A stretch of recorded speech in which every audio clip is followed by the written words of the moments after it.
Hello everyone, myself Chandra Chaudhary और आज हम करेंगे क्लास 7 साइंस का chapter number 2 that is nutrition in animals. In previous video हमने सीखा था इस क्लास का chapter number 1 nutrition in plant कि जो प्लांट हैं वो अपना खाना कैसे बनाते हैं और कितने टाइप्स का उसमें मोड ऑफ न्यूट्रिशन पाया जाता है।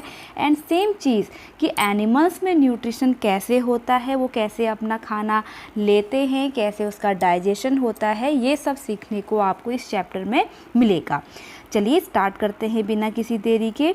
You have learned in chapter 1 that plants can prepare their own food by the process of photosynthesis but animals can not. हमने ये सीखा था कि जो प्लांट्स होते हैं वो फोटोसिंथेसिस की हेल्प से अपना खाना खुद बनाते हैं, बट वो कैसे होने चाहिए, ग्रीन प्लांट होने चाहिए, उनमें क्लोरोफिल होना चाहिए, तभी वो अपना खाना बना पाएंगे, अदरवाइज़ वो नहीं बना सकते हैं। वो भी हेटरोट्रॉपिक मोड ऑफ न्यूट्रिशन उनमें होता है, लेकिन एनिमल्स ऐसा नहीं कर सकते। वो डायरेक्टली या फिर इनडायरेक्टली प्लांट्स पे ही डिपेंडेंट होते हैं, इसलिए इसमें हेटरोट्रॉपिक मोड ऑफ न्यूट्रिशन पाया जाता है। ठीक है, तो चलिए आगे बढ़ते हैं। देखिए क्या लिखा हुआ है इस चैप्टर में। Animals nutrition include nutrients requirement, mode of intake of food, its utilization in the body. जो एनिमल न्यूट्रिशन है उसमें क्या क्या चीज़ें होती हैं, न्यूट्रिएंट रिक्वायरमेंट। अब न्यूट्रिएंट्स क्या होते हैं, देखिए जो हम कार्बोहाइड्रेट लेते हैं, प्रोटीन्स लेते हैं, फैट्स लेते हैं, इनमें न्यूट्रिएंट्स होते हैं। लाइक आपके कार्बन है, हाइड्रोजन है, ऑक्सीजन है, नाइट्रोजन है, जो भी हमें सर्वाइव करने के लिए न्यूट्रिएंट्स की आवश्यकता होती है वो सब फूड में होती है। इसी को हम न्यूट्रिशन कहते हैं, जिसे हम जिसको जो हमें फूड से मिलते हैं और हमारी बॉडी उसका यूटिलाइजेशन करती है। ठीक है, you have studied in class 6 that food consist of many components, try recall to list and them below.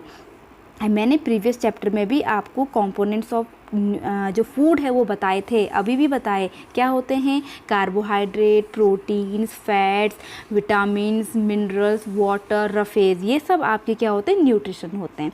ठीक है, चलिए अब हम आगे बढ़ते हैं कि क्या लिखा है। देखिए, the components of food such as carbohydrate are complex substance, this complex substance can not be utilize as such. Means जो हम कार्बोहाइड्रेट खाते हैं, प्रीवियस वीडियो लेक्चर में मैंने बताया था कि जो फूड होता है प्लांट्स में बनता है वो ग्लूकोज होता है, लेकिन स्टोर स्टार्च की फॉर्म में होता है जो एक कॉम्प्लेक्स है। अब और हम जो स्टोर्ड फूड होता है प्लांट्स में वही खाते हैं, मीन्स स्टार्च खाते हैं, तो वो कॉम्प्लेक्स है। ठीक है, so they are broken down into simpler substance. जो हम खाना खा लेते हैं वो स्टमक में जाता है तो वो सिंपलर फॉर्म में ब्रोकन डाउन होता है सबसे पहले। ठीक है, और इस प्रोसेस को ही हम क्या कहते हैं, डाइजेशन कहते हैं। क्या होता है digestion? Digestion is the process in which complex food broken down into simpler substances is called digestion. Clear हो गया? अब आपको डाइजेशन के बारे में समझना है। Different way of taking food. अब देखिए अलग अलग प्रकार का जो चीज़ें होती हैं खाना लेने की, वो अलग अलग एनिमल्स में अलग अलग टाइप्स की होती है। कोई किसी तरह से खाना लेता है, जैसे हम लोग मुंह से लेते हैं, कुछ जो हायर एनिमल्स होते हैं वो उनके पास माउथ होता है और डाइजेस्टिव सिस्टम होता है, लेकिन हर किसी के पास ऐसा नहीं होता है। तो कैसे कैसे फूड लेते हैं ये आपको इस चैप्टर में सीखने को मिलेगा। ठीक है, चलिए अब आपको देखना है डाइजेशन इन ह्यूमंस। ह्यूमंस में डाइजेशन कैसे होता है, तो देखिए यहाँ पर एक डायग्राम दिखाया गया है, बहुत ही सुंदर सा डायग्राम है। तो मैं इस डायग्राम की हेल्प से ही आपको पूरा समझाऊंगी। ठीक है, सबसे पहले हम डायग्राम को समझते हैं। ये एक डाइजेस्टिव ट्रैक्ट बनाया गया है। ठीक है, इसे पहले हम एडजस्ट कर लेते हैं। देखिए अब यहाँ पर सबसे पहले ये आपका जो ये वाला हिस्सा है ये आपका बकल कैविटी है या फिर माउथ है, और यहाँ पर आपके जो आपका गला होता है वहाँ पर सलाइवरी ग्लैंड होती है जहाँ से सेक्रेशन होता है सलाइवा का। सलाइवा एक एंजाइम है जो खाने को डाइजेस्ट करने में हेल्प करता है। फिर जो आपको पाइप स्ट्रक्चर दिखाई दे रहा है, this is called food pipe या अनदर नेम इज़ ईसोफेगस। ठीक है, उसके बाद अगर हम नीचे बात करें तो खाना फूड पाइप के बाद जाता है आपके स्टमक में। स्टमक के बाद आपको यहाँ पर बगल में लीवर दिखाई दे रहा है, यहाँ पे छोटा सा जो पाउच है ये गॉल ब्लैडर है, क्योंकि लीवर से निकलता है बाइल जूस और फिर वो बाइल जूस टेम्परेरी स्टोर होता है इस गॉल ब्लैडर में। खाना जब स्टमक से आगे बढ़ता है तो वो पहुँच जाता है स्मॉल इंटेस्टाइन में, और स्मॉल इंटेस्टाइन की जो लेंथ होती है इन ह्यूमन बींग्स वो अप्रॉक्स होती है 6 to 7 मीटर। ठीक है, और जो लार्ज इंटेस्टाइन है उसकी जो लेंथ होती है वो लगभग होती है 1.5 मीटर। ठीक है, ह्यूमंस की केस की मैं बात कर रही हूँ। तो खाना जब स्मॉल इंटेस्टाइन में पहुँच जाता है तो यहाँ पर अनदर ग्लैंड है पेनक्रियास। यहाँ पे एक चीज़ बताना मैं भूल गई, जो लीवर होता है वो हमारी बॉडी का लार्जेस्ट ग्लैंड होती है और पेनक्रियास सेकेंड लार्जेस्ट ग्लैंड होती है। ठीक है, पेनक्रियास से पेनक्रियाटिक जूस निकलता है, और जो खाना आपका है स्मॉल इंटेस्टाइन में पहुँचा है तो आपकी लीवर से आया बाइल जूस, पेनक्रियास से आया पेनक्रियाटिक जूस, और उसने जो पार्शियली डाइजेस्टेड खाना है उसको कंप्लीट डाइजेस्ट कर देता है। जब स्मॉल इंटेस्टाइन से भी आपका इंस्ट्रिंसिक जूस निकलता है तो कम्प्लीटली डाइजेस्ट हो जाता है। तो ये सब होल प्रोसेस होती है आपकी डाइजेस्टिव ट्रैक्ट में। उसके बाद डाइजेस्टिव जो खाना होता है वो सक कर लिया जाता है, एब्जॉर्ब कर लिया जाता है, ब्लड में पहुंच जाता है, ब्लड के थ्रू होल बॉडी पार्ट्स में पहुंच जाता है, और जो अनडाइजेस्टेड खाना है वो आ जाता है लार्ज इंटेस्टाइन में। उसके बाद वो रेक्टम में आपका एक्यूमुलेट होता है और टाइम टू टाइम हम उसको एनस के through get rid of the body करते रहते हैं। तो ये होल प्रोसेस थी आपकी डाइजेस्टिव सिस्टम की। तो आई होप आपको ये समझ में आया होगा। ठीक है, तो चलिए अब इसको हम डिटेल में समझते हैं क्या है the mouth and buccal cavity. जो मैंने भी आपको बताया कि सबसे पहले हम क्या करते हैं, देखो खाना सामने पड़ा है, आपके मुँह में पानी आ रहा है, तो सबसे पहले हम क्या करेंगे, क्या खाना अपने आप पेट में चला जाएगा? नहीं, आप सबसे पहले खाने को अपने मुंह में डालेंगे। तो इस प्रोसेस को कहा जाता है इंजेशन। ठीक है, तो आपके डाइजेस्टिव सिस्टम का जो सबसे पहला ट्रैक है उसे कहते हैं इंजेशन। इंजेशन का मतलब होता है इनटेक ऑफ फूड। ठीक है, अब क्या होगा देखिए, अभी जैसे कि थोड़ी देर पहले बताया कि जो आपका माउथ है, बकल कैविटी है, उसके वहाँ पर होती है सलाइवरी ग्लैंड, वहाँ से निकलता है सलाइवा। अब सलाइवा में जो एंजाइम होता है उसका नेम है सलाइवरी अमाइलेज। ठीक है, और ये डाइजेस्ट करता है कार्बोहाइड्रेट को। इसलिए जो हम खाना खाते हैं, आपको पता है कि हम खाना कोई खाली कार्बोहाइड्रेट तो नहीं खाते, हम बैलेंस डाइट लेते हैं जिसमें कार्बोहाइड्रेट भी होता है, प्रोटीन भी होता है, फैट्स भी होते हैं। तो हमारा जो माउथ है वहीं से खाने का डाइजेशन स्टार्ट हो जाता है। ये बात आप लोग ध्यान रखिएगा कि जो सलाइवरी अमाइलेज है वो कार्बोहाइड्रेट को पार्शियली डाइजेस्ट कर लेता है। फिर उसके बाद खाना हम निगल लेते हैं। उसके बाद खाना आपका पहुंच जाता है स्टमक में। क्लियर हो गया? स्टमक में खाना पहुंचने के बाद आपका सेकंड यहाँ पर स्टेप स्टार्ट हो जाता है जिसे हम कहते हैं आपका डाइजेशन। देखो यहाँ पर खाना हमने निगला और फूड पाइप के थ्रू, और जिसको हम ईसोफेगस भी कहते हैं, उसके थ्रू खाना कहाँ पहुँच जाएगा? स्टमक में। यहाँ पर आपका टंग का ड्रॉ दिखाया गया है। यहाँ पर कुछ बातें बताई गई हैं कि जो टंग होती है, अगर आप उसको ऑब्जर्व करोगे उसमें छोटे छोटे छोटे छोटे उभार होते हैं जिन्हें हम टेस्ट बर्ड कहते हैं, जो थाउजेंड्स नंबर्स में होती हैं। इन टेस्ट बर्ड का मतलब क्या होता है, जो भी हम खाना खाते हैं हमें कोई टेस्ट फील होता है, कोई स्वीट होता है, कोई नमकीन होता है, कोई कड़वा होता है। ठीक है, तो ये टेस्ट कौन बताता है? जो हमारे टंग में टेस्ट बर्ड्स हैं वही बताती हैं। इसके बारे में यहाँ पर दिया गया है। ठीक है, यहाँ पर ईसोफेगस भी दिया गया है। देखो ईसोफेगस के यहाँ पर ड्रॉ दिखाया गया, ये स्टमक है। तो यहाँ पर फूड है जिसको हमने निगला, तो वहाँ पर एक मूवमेंट होती है जिसको हम कहते हैं पार्स्टिशियस सेल मूवमेंट कहते हैं। उस मूवमेंट के थ्रू खाना कहाँ पहुँच जाता है? स्टमक में। और सेकेंड स्टेप यहाँ पर स्टार्ट होता है, दिस इज़ कॉल्ड डाइजेशन। ठीक है, अब यहाँ पर देखो स्टमक में खाना पहुँचने के बाद होता क्या है एक्चुअली। खाना पहुंचने के बाद कि जो स्टमक है वो थिक वॉल्ड बैग है, बैग जैसा आपने देखा कुछ इस टाइप का था ना, ऐसे करके इस टाइप का स्ट्रक्चर था। ये स्टमक है। तो ये जे शेप का एक थैली है, बैग है। तो इसकी जो लाइनिंग है यहाँ से एक जूस सिक्रेट होता है, ठीक है, जिसे हम कहते हैं डाइजेस्टिव जूस या फिर गैस्ट्रिक जूस। तो दो नेम बता दिए, डाइजेस्टिव क्योंकि सेकेंड स्टेप है डाइजेशन, तो डाइजेस्टिव जूस या फिर गैस्ट्रिक जूस, ठीक है।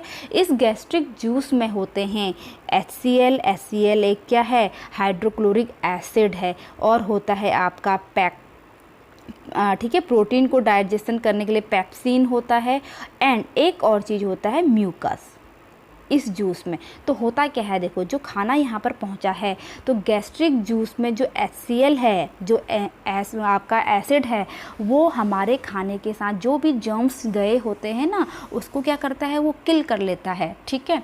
आपने देखा भी होगा जब कभी जब एसिड एक्सेस अमाउंट में जब निकलता है तो हमें खट्टी डकारें आती हैं, या आपको वोमिटिंग का सबको भी कोई एक्सपीरियंस होगा। तो वोमिट जब हम करते तो मुंह कैसा हो जाता है, खट्टा हो जाता है। तो इसी के कारण होता है, क्योंकि एसिड होता है हमारे पेट में।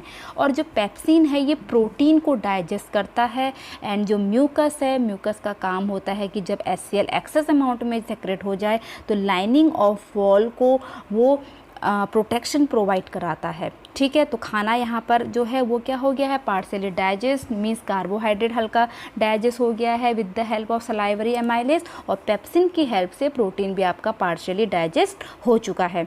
इसके बाद नेक्स्ट आपका खाना पहुँचता है आप स्मॉल इंटेस्टाइन में, ठीक है। जो स्मॉल इंटेस्टाइन है उसकी जो लेंथ है वो अबाउट है 7.5 मीटर, ठीक है।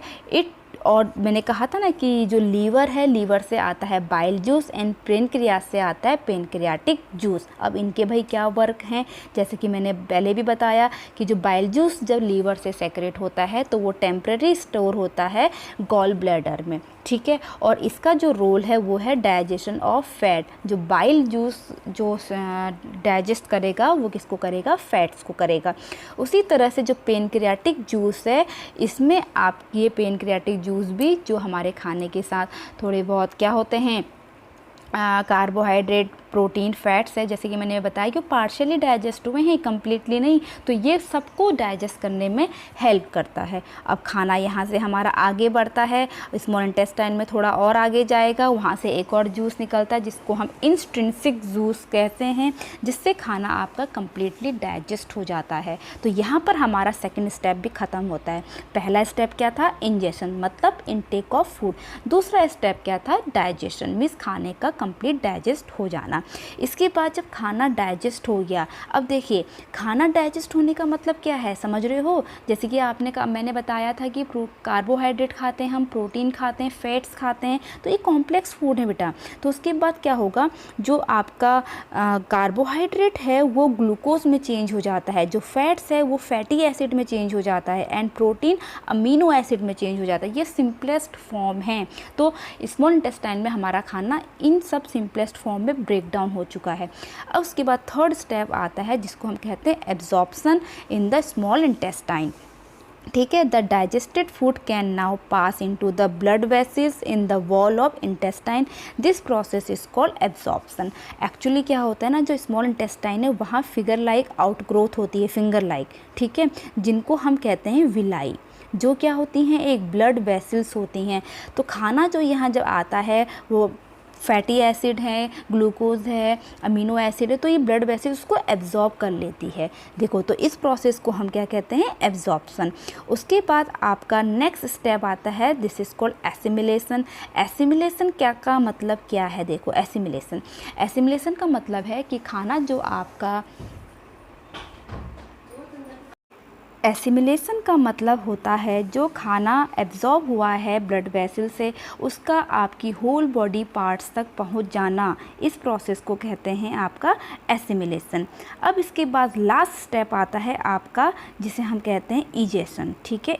इजेशन का मतलब है जो अब अनडाइजेस्टेड फूड आपकी बॉडी के अंदर बचा है, जो चला जाता है लार्ज इंटेस्टाइन में, ठीक है। तो लार्ज इंटेस्टाइन की, जैसे कि मैंने अभी आपको लेंथ बताई थी, वो होती है लगभग 1.5 मीटर। तो यहाँ क्या होता है, जो थोड़ा बहुत सॉल्ट होता है या फिर जो एब्जॉर्ब वाटर होता है वो एब्जॉर्ब किया लिया जाता है, और उसके बाद वो आपका रेक्टम में एक्यूमुलेट हो जाता है, इकट्ठा हो जाता है, जिससे हम क्या कहते हैं सेमी सॉलिड फेसेस बोलते हैं, जो टाइम टू टाइम हम एनएस के थ्रू क्या करते हैं बॉडी से बाहर करते रहते हैं। इस प्रोसेस को हम क्या कहेंगे, इजेशन कहेंगे। क्लियर है, ये हमारा हो गया 5 स्टेप्स हो गए आपके डाइजेशन के, ingestion, digestion, absorption, assimilation and egestion. इसके बाद आपका नेक्स्ट जो टॉपिक है जो हमें पढ़ना है वो है डाइजेशन इन ग्रास ईटिंग एनिमल्स। ठीक है, अब देखो इनके बारे में बहुत इंटरेस्टिंग बात आपको मैं बताऊंगी।